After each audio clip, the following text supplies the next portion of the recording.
विज्ञान बही उद्भिद और प्राणी मध्य पार्थक्य गुड़िक कहूँ। सांग माने तुम्हें तो जानिछ मनीष बाघ हाथी माछ बिलेई कुकुर आदि को आमे प्राणी बोली कहू।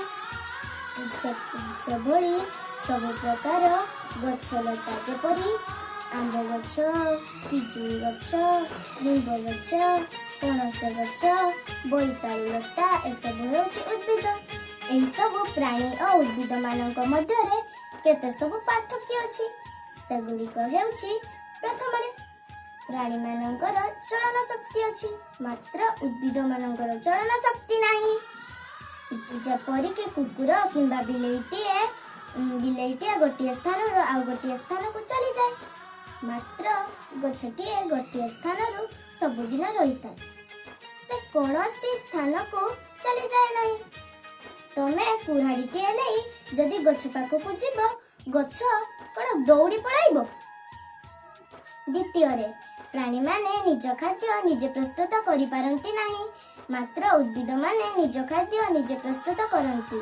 ସମସ୍ତ ପ୍ରାଣୀ ଖାଦ୍ୟ ପାଇଁ ଉଦ୍ଭିଦ ଉପରେ ନିର୍ଭର କରନ୍ତି କିନ୍ତୁ ଉଦ୍ଭିଦ ମାନେ ସୂର୍ଯ୍ୟ କିରଣ ଉପସ୍ଥିତିରେ ଜଳ ଅଙ୍ଗାରକାମ୍ଳ ଗ୍ୟାସକୁ ନେଇ ଖାଦ୍ୟ ତିଆରି କରି ଖାଆନ୍ତି।